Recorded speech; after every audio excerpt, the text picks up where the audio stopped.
Hello, Assalamu alaikum everybody. Hope you're all safe, sound, and healthy. And I'm back. This is also going to be pretty short because I'm not going to go into all the details and the analysis and the history and everything because we've talked about so many people have talked about all these things in great detail that I feel that it can be a bit redundant and repetitive. And also, I do believe that when we try to summarize things, then it's always good that a responsible audience, especially, that they go themselves and confirm facts so that they can do a more detailed research. I know it's easier to have it given to you or to have it fed to you, but as a person who's always against being fed, being spoon fed, as a person who believes that one should always try to confirm things personally, I would suggest and encourage my audience or my listeners, which essentially is audience, by the way,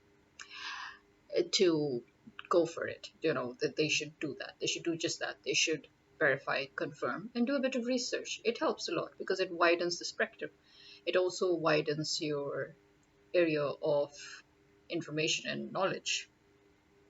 Now, for example, basically what I'm trying to talk about today is why people believe that Belgaum was a false flag op. I mean, because people feel that no, this was actually inherently a shock to Modi because he was abroad, he was visiting the prince in Saudi, and at the same time there was, the American prime minister was supposed to be visiting India, you know. But now here's the thing. In fact, these are the very factors that sort of confirm, in a adverse manner, you can say that is what confirms that this was essentially a false flag. First of all, remember the people of Kashmir, their journalists, their media, their press, they confirmed that it was a false flag op, and they said that this would in fact deter the Kashmiris from gaining any momentum, and it would further the Indian government's aggression in colonizing Kashmir, which is a valid point. I mean, as I said, remember that the Indian army has literally been trained by the Israelis, right?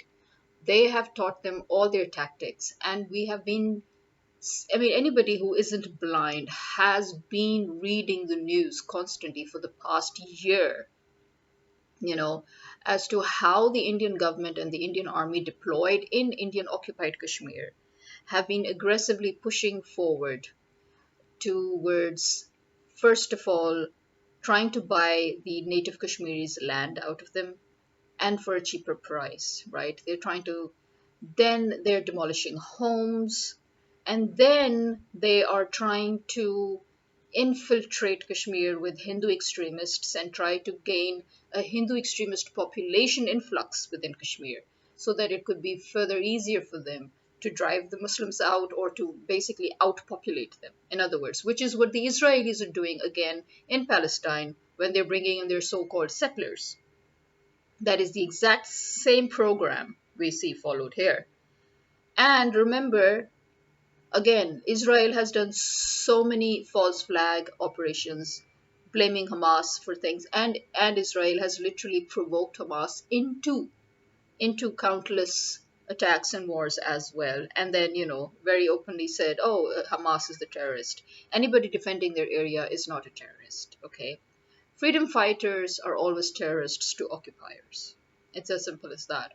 So for those critical analysis, for those people who are basically going on their critical analysis saying that no, they actually do not feel that this was a false flag operation because this was a setback for Modi administration. No, it's a setback for Modi administration superficially, and that is how the brilliance of false flag operations work, where they are apparently setbacks for the government involved or concerned. And but all they're doing is literally giving an excuse to the said administration government, you know, to further their attacks more aggressively towards their victims. You understand? It gives them now a legitimate excuse For example, we all know that whenever we blame BLA for any terrorist activity that goes on in Balochistan, and before that, when there were quite a few activities conducted in Karachi, we always knew that there was, India was behind it, that RAW was literally behind it. You could see it, it was obvious to the blind. But number one, India never, ever, ever admitted it, even though we had evidence.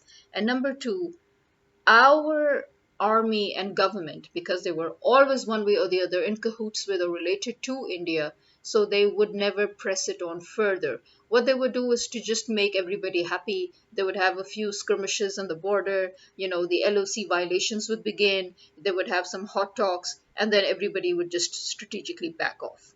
Which is why basically we have lost trust of our government. And I think you would be a fool as an Indian to still trust your government, because we have seen these antics played out so many times. Okay, we have had legit terrorist activities conducted by the Indian raw agents in Pakistan, and never once did we declare a war with India. Never once did we actually go and attack them the way India strategically attacked civilians in Pakistan, right? Never did we go and, create a whole fuss, because number one, we knew that the world would never be with us, right? That to the world, we were never an important strategic partner, except that the world should use us and misuse us and exploit us and abuse us to use our land and our forces, right? And number two, our own government. Our own government was made up of traitors. And remember, I keep on and on saying you cannot attack a country unless there is somebody within that country that will open the doors for you. I've said that so many times. Why is it that Afghanistan could never be conquered despite heavy efforts by both the Soviet Union and the Americans? Even the British in their time. Why is it that they could never really lay a hand on Afghanistan? They have suffered huge losses, financial as well as physical, as well as social, as well as, bodily losses, life losses in their fight to control Afghanistan. Why? Despite the amount of assets that they had in Afghanistan, despite it all, why is it that they never could control Afghanistan successfully? Why is it that they always failed? Because of the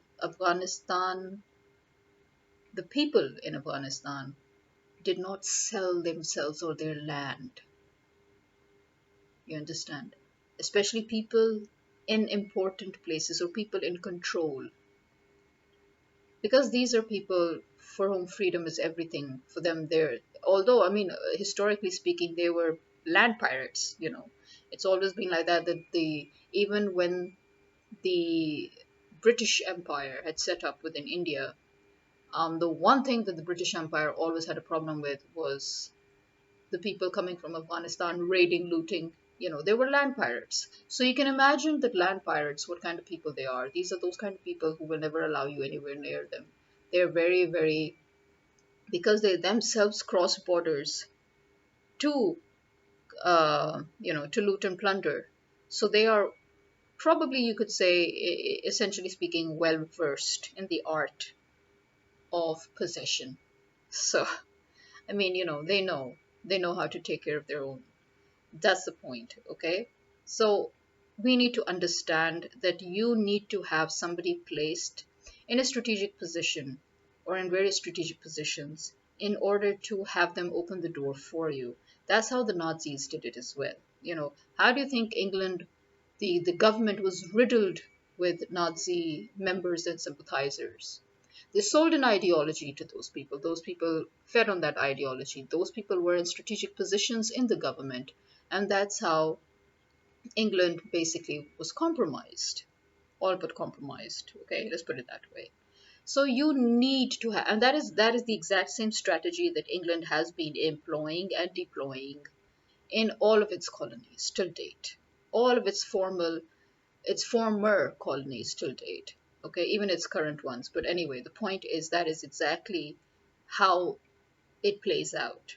Okay, and that is what they've done in America too. So that is why every time there's a president in America that tries to upset the apple cart, he's the one that's offed, right? He's either killed or he's, put through various, trials, or he's rendered incapable of retaining his seat in any form whatsoever. Scandals will break out, anything and everything to just remove him from the position, right? You need to understand that.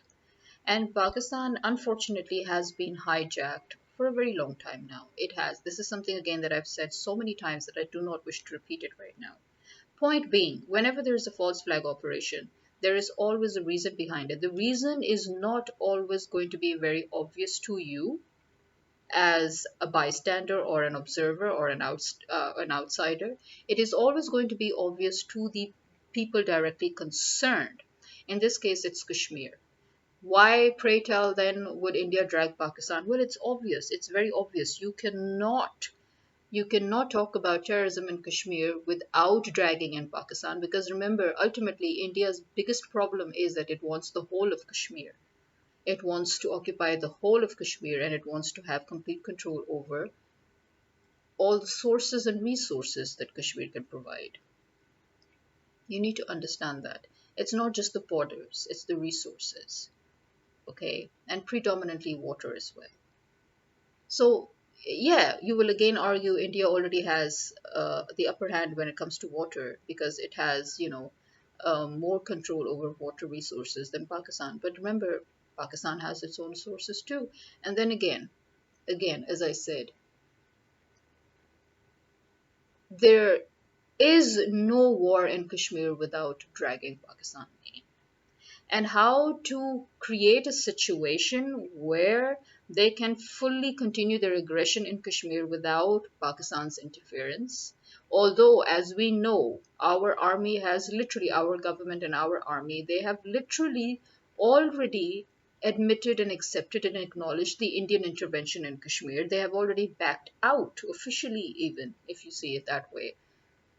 They have already betrayed the people of Kashmir. They've already betrayed the people of Pakistan. So why is India still creating? Again, number one, you have the face value, the political drama that has to keep on going. Remember, as I said, they always pull these antics where they have to have these skirmishes where they have to prove to the people, the Pakistani army has to prove to the people that we need them. They have to shift the narrative to their favor, which they have. They've milked. But to be honest, despite the fact that many analysts and journalists and anchors and they are and politicians even, they seem to think that yes, it has succeeded because there is a shift in the narrative. But no, if you ask the common people, there is still no larger shift in the narrative. Where the common people are concerned, we're still not with the army. The only reason why there is this overall narrative of that we're all united, we're just united under the cause that if in case a war really does break out, obviously we are going to fight for our country in defense. But if the army thinks that we're going to declare the army our hero and we're going to go behind them and we're going to say, yeah, stay in control, stay in the leadership, stay as the powerhouse. No, no. You see, that's where the army is also critically failing. That's the inside of it, okay? So on the outside, the army is milking the situation. The situation has gone to its advantage, in either case, even if it does get proved that okay, Pakistan was behind the the terrorism incident, which obviously it isn't, because this is, again, you see, it is the Indian army itself that refuted this in the beginning. You need to understand that too. When the politicians created this whole hue and cry about it, the first and foremost, the unedited uh, narrative of the Indian army was it's not possible. How are you trying to say that there was a failure on our part? Can you see the amount of platoons we have deployed in Kashmir? It is impossible for anybody to go past us.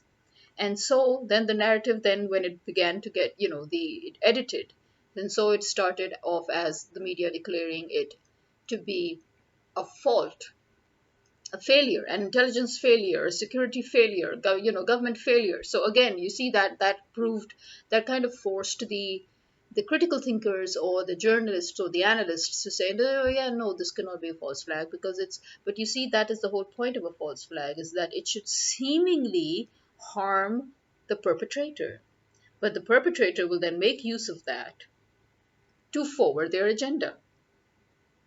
And the Indian agenda right now is literally full on aggression in Kashmir. And the fact that Kashmir is highlighting this constantly, the fact that the world is sitting up and noticing, the fact that even some of their own media personnel and some of their own newspapers and some of their own politicians, especially the opposition, have voiced concerns over this um, you know illegitimate tactic by the Indian government in Kashmir, demolishing their homes, stealing their lands, and trying to infiltrate them with a uh, Hindu extremist population.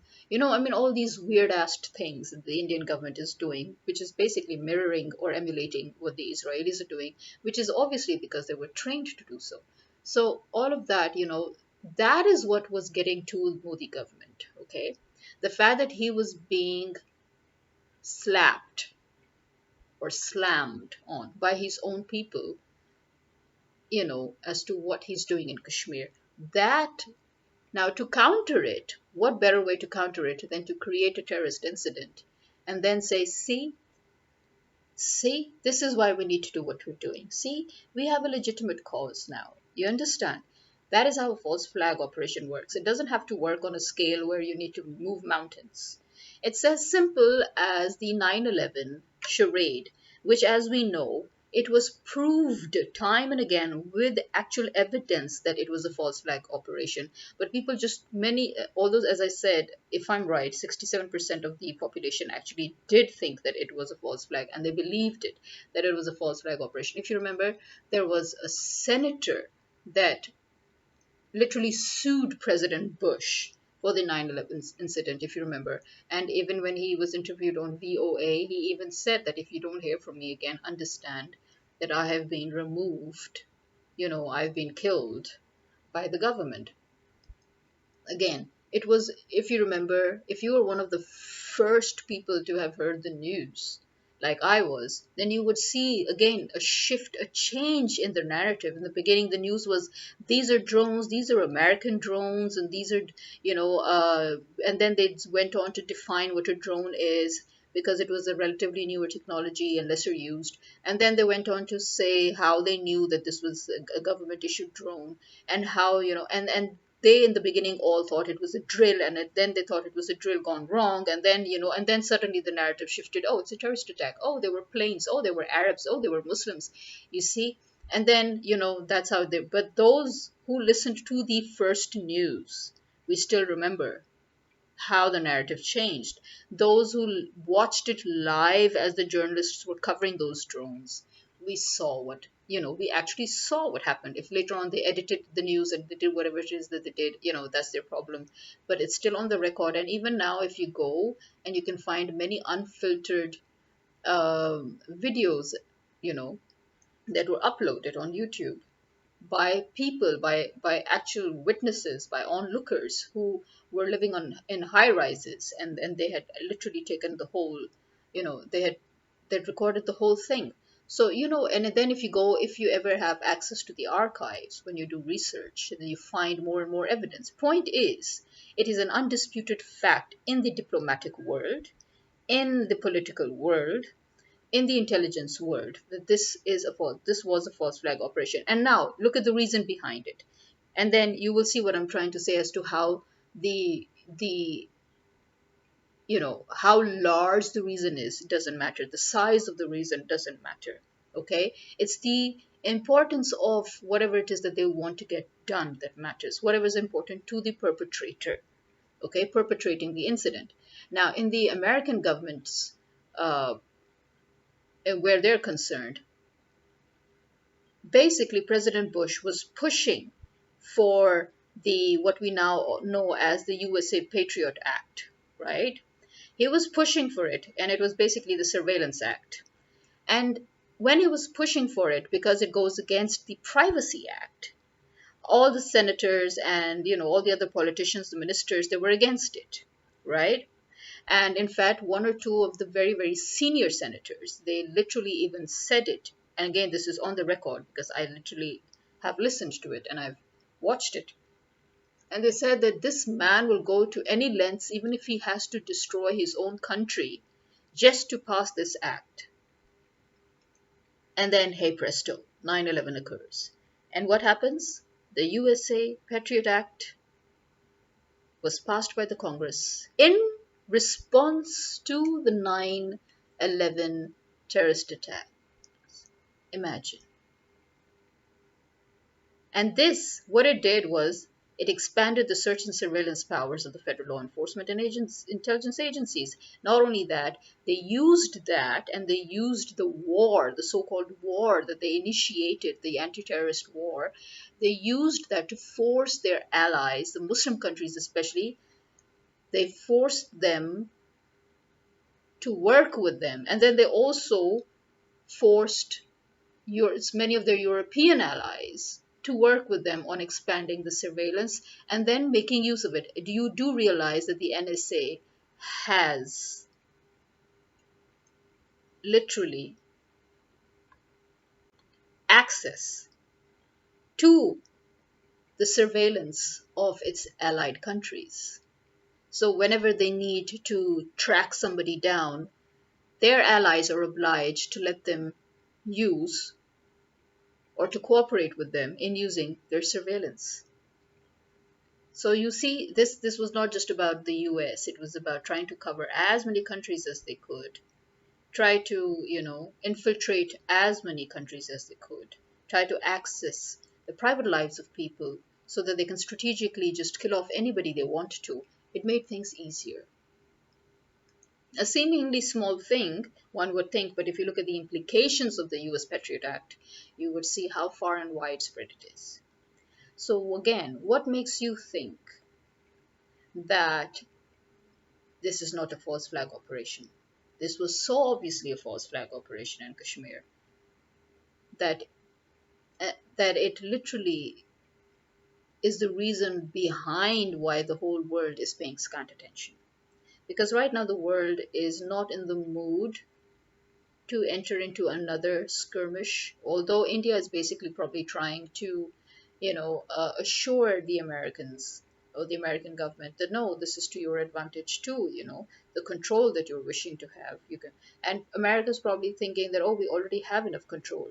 I mean, you have to learn the American history in order to pass the CSS exam, for crying out loud. What more control do you think we need? You've literally already sold Pakistan to the US. I mean, why would you want your civil servants to learn the history of America? Why is it a mandatory subject all of a sudden? It never was. It never was. I know because I literally was aware of the CSS syllabus.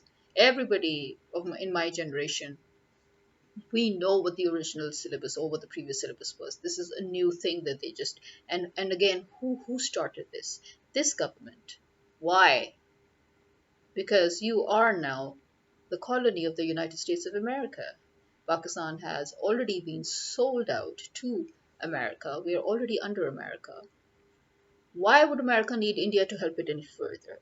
No, India is trying to further its own cause in Kashmir. And again, as I said, the only way it can further its cause towards Azad Kashmir, towards that part of Kashmir that is free, which is right now enjoying federal protection of Pakistan. How else would it now go and try and extend its aggression there without dragging Pakistan? And again, as I said, superficially the narrative may seem to have shifted or changed and that we're all united and everything, but no, we're still against our army. We're still very critical and skeptical. Thus the war memes, by the way. If you actually look into all of these war memes that have been created by Pakistan, you will notice that yes, the Pakistanis are first of all aware of the fact that this is a false flag. They're also aware of the fact that this is yet another political stunt that is being pulled by both the governments, that both the governments are in cahoots with each other. And that is why you have these war memes where people are saying, okay, we're actually waiting for you. We're very excited that that maybe you will be able to do for us what we couldn't do. And that is remove these people that are on top of us.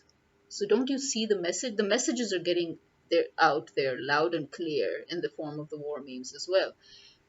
That is what I'm trying to say, that if you think that the army has successfully milked this incident, the Pakistani army, you're wrong. But again, on the other side, look at what the Indian army has finally managed to get. As I told you, remember, it's weird how just literally till a month ago, the Indian army was lamenting on how it seemed that it would be far behind Pakistan, despite the fact that its budget is larger than Pakistan's. But they think that the Indian army believe that no, their budget is actually not large enough to accommodate them, and that they've suffered losses. They've suffered losses in technology, they've suffered losses in furthering projects that Pakistan has actually furthered. Not only do we make our own aircrafts, we actually sell our aircrafts. Not only do we make certain equipment, we sell that equipment. We also sell a certain bit of technology. We have the technology to down drones, which America and England thought we didn't. So yes, we have been quietly working towards advancing our technology, our equipment, our weaponry, and everything. But India, again, you need to compare India's size with Pakistan. So comparing that, yes, the Indian army probably had legit concerns that no, their budget was not large enough and they were behind us. And especially in the recent years, according to them, in these recent years, they seem to have fallen far behind us. And so what happens, again, let me tell you, again, look at it this way as well. So they were lamenting on the fact that their budget is not getting increased. They're not getting the right kind of tech needed. That they were supposed to have signed a contract with France, which still wasn't done. That they seem to have been in a point of regression instead of progression. Now false flag operation, and now the deal is signed with France to get the Rafales. Get it? So you see, that's what I'm saying. You don't have to see it just one thing and try to say, "Oh no, no, this cannot be a fall." There are so many layers upon layers. Many things will fall into place. Just like how the Patriot Act that wasn't getting passed and that was very, very, very aggressively contradicted by the senators and the congressmen, and then suddenly after 9/11, they were forced, even though they knew that this was a false flag operation. But the narrative that was created, the whole hype that was created, the whole media that was used, everything, and they were pressured into finally consenting to sign that act. And half of the world, more than half of the world, as a result of that act, has been affected. You see?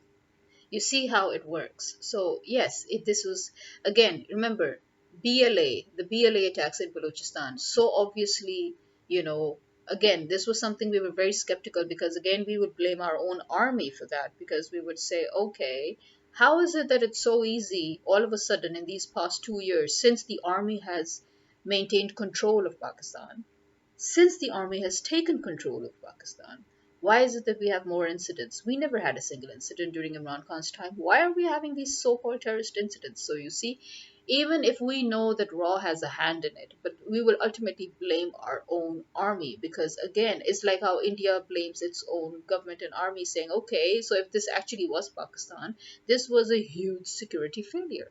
This was a huge intelligence failure. So yes, you would blame. This is another way of telling them that okay, in any case, it's you.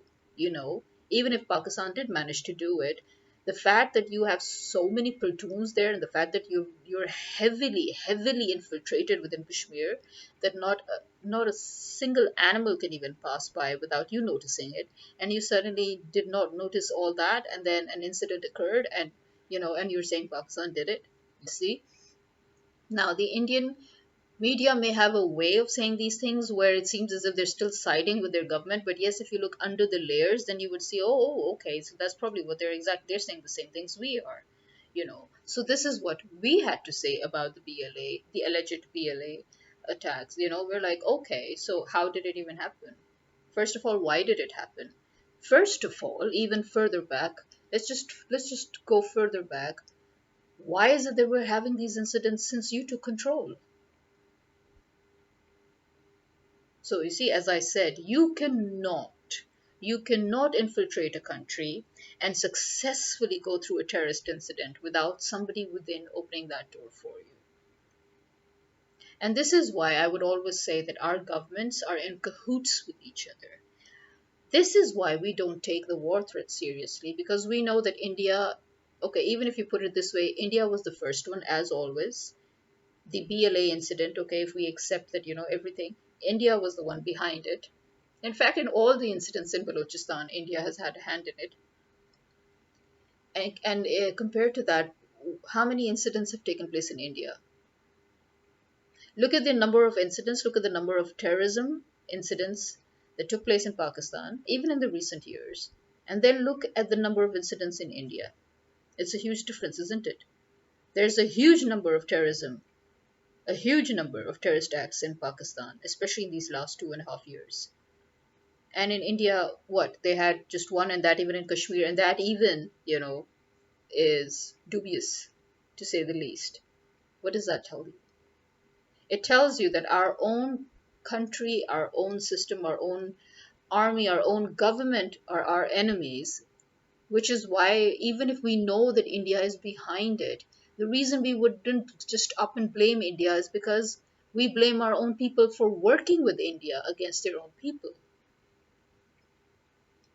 We have our eyes opened wide enough to say it very openly that, yeah, we do suspect that that special relationship that you two governments are enjoying with each other, to our detriment, I might add, is not lost upon us. Now, the Indian people may be still blind, or, they may not realize that this is a two-way, it's a two-way relationship. It's an actual relationship between the two governments. They may not realize that, you know, and their media is obviously, just singing to the tune of the dictation handed out to them by the government, and very aggressively so. So, I mean, now even our media is censored. So there you go. But when our media was not censored, even then, why is it that we never very openly blamed India, even though we knew that India was behind most of the terrorism incidents in Pakistan and the terrorist attacks in Pakistan? Why is it that we never openly, went, all out? Even though yes, we did openly blame India. Yes, if you look at all our social media, it's the minute anything happens, we know that Raw is behind it and we say it out loud and everything. But I'm saying on an official capacity, why is it that our army never went and aggressively attacked India? Why is it that we never sent drones and missiles? Why is it that we never targeted Indian cities and people? Contrary to India having done that to us in alleged response to an alleged terrorist attack by Pakistan. Just check that out, please. And then you will understand why a false flag operation is obvious to people when we say it's a false flag operation. No, this was not a setback to Modi government. If anything, this is how it works. This is what in other words, you could say it's a counterintuitive way of how it works, where it apparently causes a setback to whatever it is that the government is doing. And then, but that is how the government is going to use it to its advantage. So probably our army maybe want India to strike a few missiles again in Pakistan so that the army can prove to us that, oh, you say you really need us, you really need us. We have to maintain control. Remember, right from the start, I have been saying expect terrorism, expect crime, expect chaos. This is the only way that the current government and army can maintain control. This is the only way America can maintain control, if you go further back. So yeah, we need to, go deeper down. Sometimes when you're a specialist, you forget to look at the basics. It happens. It's like you have an IT engineer and your laptop's off, and he's suddenly, checking all the codes and the software and the malware and this and that. And he fails to check that, oh, you know what, you probably didn't even plug the machine on. It happens. When you're a specialist, you tend to forget the basics. Sometimes you just need to forget all your specialized knowledge in your field and think like the common man. Because believe it or not, but the common man's instincts, or the way the common man sometimes sees things, or the way the common man observes things, it's more clear, it's more clear sighted, and it's nearer to the facts than when a specialist analyzes something. It is a fact, okay? It's just like how sometimes we say that, as an adult, you fail to see things that are so obvious and clear to a child.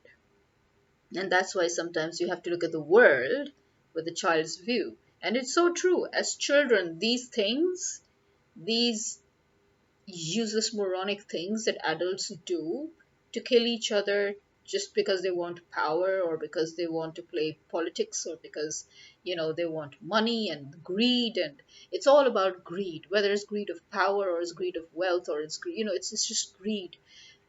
Children don't understand that. They just don't understand why you're doing, and that is the wisdom, that is the actual wisdom that you shed when you become an adult and enter into all these nonsensical, worldly, superficial controversies. Yeah. So a child is actually wiser, more clear minded, more level headed, more commonsensical than these kind of stupid adults. And this is me signing out. Khuda Hafiz.